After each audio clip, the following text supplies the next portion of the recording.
في الخطوة التالتة من طريقة حل روبيك كيوب هعلمك ازاي تحل الوش الأبيض ده كله بالإضافة للطبقة الأولانية اللي هنا. أنا اسمي محمود عقل، مستنيك تعمل سبسكرايب في الشانل أو فولو على فيسبوك عشان تشوف بقية الفيديوهات.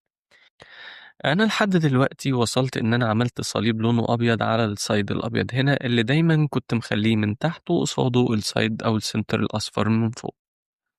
بعد ما وصلت للصليب الأبيض ده اللي مطلوب مني في الخطوة رقم 3 إن أنا أحل الوش الأبيض كله بالإضافة كمان للطبقة الأولانية اللي هنا توافقا مع السنتر اللي في النص. طيب واحدة واحدة نشوف إيه اللي مطلوب مني.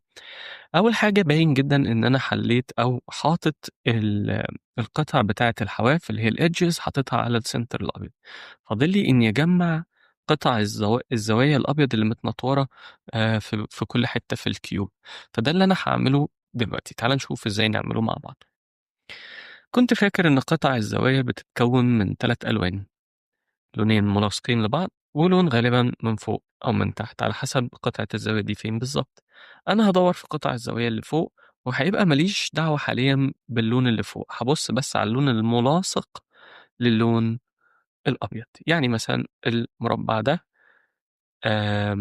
آدي الأبيض بتاعي، اللون اللي لازق فيه هو اللون الأحمر. هحاول أشوف إذا كان اللون اللي جنب اللون الأبيض ده متوافق مع السنتر اللي هو واقف عنده ولا محتاج أوفقهم مع بعض. في حالتي هنا الاتنين متوافقين، يبقى هسيب السايد ده زي ما هو وهحط اللون اللي متوافق معايا هنا. هخلي الأبيض بتاعي بعيد عنه، يعني هخلي السنتر اللي باصص لي هو السنتر المتوافق مع اللون اللي جنب الأبيض. فبالنسبة لي هضطر أمسك الكيوب بالمنظر ده. هنا القطعة اللي لونها أبيض موجودة على الجنب اليمين، تمام، مش الشمال، وده مهم جدا هقولك ليه بعد شوية. اللي هعمله هنا إن أنا هعمل حركة بسيطة جدا. طالما اللون الأبيض على إيدي اليمين فأنا هرفع السايد اليمين ده اللي هو الآر، هرفعه لفوق 90 درجة، يعني همشيه مع عقارب الساعة بالشكل ده. وبعدين بما إن القطعة الأبيض كانت على إيدي اليمين فهلف السايد اللي فوق ده ناحية إيدي اليمين بالمنظر ده. وبعدين السايد الرايت اليمين اللي أنا رفعته من شوية هنزله تاني زي ما كان. بعد ما أخلص الحركة دي لو جيت بصيت على السايد الأبيض هلاقي إنه زاد قطعة كورنر هنا، في بيس من الكورنرز نزلت تحت وقال له عندي القطع اللي فاضية. لو طبقت الحركة دي على بقية القطع اللي في الكورنرز هلاقي نفسي قادر أحل الكيوب بشكل ظريف جدا لحد السايد الأبيض طبعا. طيب أنا مش هسيبك برضو، هفضل مكمل معاك. تعال نشوف مع بعض. تعال مثلا نشوف الجزئية دي. الجزئية دي هنا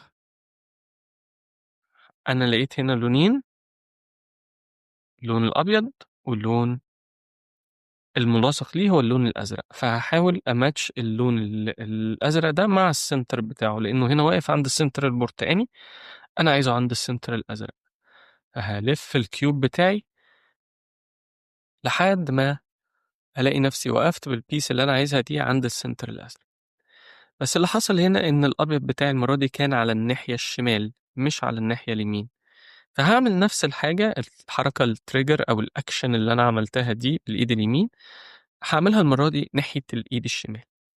فهلف الجنب ده برضه لفوق 90 درجة، الجنب الليفت ال، وهاخد السايد اللي فوق ده بدل ما كنت بلفه ناحية إيدي اليمين المرة دي هلفه ناحية إيدي الشمال لأن اتفقنا إن الأبيض كانت على إيدي الشمال. فهلفها 90 درجة وبعدين هنزل بالسايد اللي أنا طلعت بيه تاني. هبص تحت هلاقي كمان قطعة كورنر زادت معايا دي، بعد ما كانت هنا خليتها ترجع هنا. يلا نكمل مع بعض. عندك مثلا الجزئية دي ادي ابيض واللون اللي لازق فيها احمر. هفكرك اني ماليش دعوة باللون اللي فوق. الاحمر ده هوديه للسنتر بتاعه، فهلف الكيوب بتاعي لحد ما اوصل بالبيس الحمرا دي للسنتر الاحمر. هنا القطعة اللي انا عايزها موجودة على ايدي الشمال، فهلف هامسك طبعًا الcenter الأحمر باصص لي، وبعدين هاعمل الحركة بتاعة الإيد الشمال دي، لمّا أتعوّد عليها يبقى شكلها عامل كده، لكن لمّا هاجي أعملها بالراحة شوية علشان أنت تتعوّد عليها معايا، هالِف الside الشمال ده لفوق 90 درجة، وبعدين الside اللي فوق على ناحية إيدي الشمال 90 درجة، وبعدين الجنب اللي أنا رفعته الشمال ده هارجع أنزّله تاني. هابُص على القطعة اللي فاضلة دي، هالاقي مثلًا إن هنا معايا على آآ اللون الملاصق للحتّة البيضا اللي فاضلة لي هي اللون الأخضر، فهاوصّله للcenter المتوافق معاه اللي هو الcenter الأخضر، هالاقي الجزء الأبيض هنا على إيدي اليمين، فهاروح أعمل action أو الحركة بتاعة الإيد اليمين اللي هي مع بعض بقى تاني الside اليمين لفوق 90 درجة، وبعدين هاخد الupside ده على ناحية إيدي اليمين المرّة دي عشان قطعة الأبيض كانت في الإيد اليمين، وبعدين هانزل بالside اللي أنا طلعت بيه ده هانزل بيه تاني.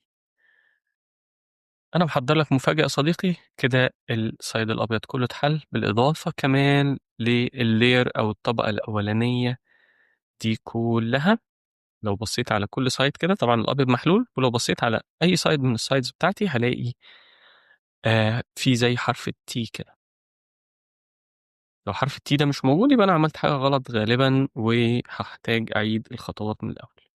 ساعات يا صديقي وأنت بتحل الخطوة دي هتحصل معاك يعني ممكن يحصل أزمتين صغيرين جدًا، تعالَ نشوف لو واجهناهم هيحصل معانا إيه.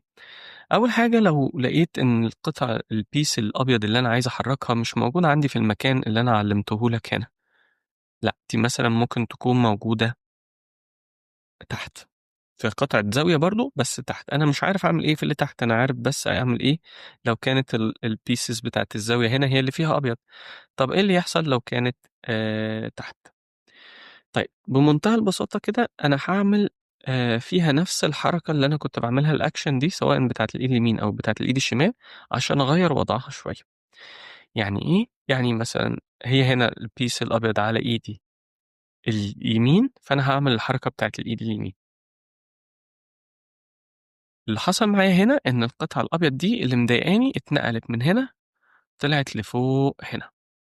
ودي هي الحالة التانية اللي ممكن تيجي لي وما أعرفش أتصرّف معاها برضه، لإن أنا عايز دي تبقى في اللون ده أو في اللون ده، فعشان كده برضه هاورّيك إزاي تحِل لو جات معاك الأبيض فوق هنا. كل اللي مطلوب منّي إنّي أخلّي الpiece الأبيض دي فوق بالضبط مساوية للpiece الأبيض اللي ناقصة من تحت، يعني دي كده هالفّها كده عشان تبقى دي الأبيض اللي ناقصة ودي الأبيض اللي فوقيها اللي المفروض إن أنا أنزّلها تحت. هي هنا على إيدي اليمين برضه يبقى هارفع دي الجزء اليمين ده 90 درجة، بس الside الفوقاني ده بدل ما ألفّه مرّة واحدة، لأ هالفّه مرّة تانية وأنزل تحت، أرجع بالجزء اللي أنا رفعته ده زي ما كان.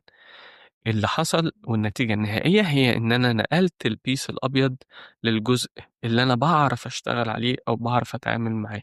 عندي هنا الpiece بتاعتي اللون اللي ملاصق للأبيض هو اللون الأخضر، هاماتشه للcenter بتاعه وبعدين أعمل الحركة بتاعة الإيد اليمين، لإن الأبيض هنا على إيدي اليمين، فهاروح R U R prime أرجع تاني الside بتاعي، وكده تكون اتحلت معايا وعدِّت تمام.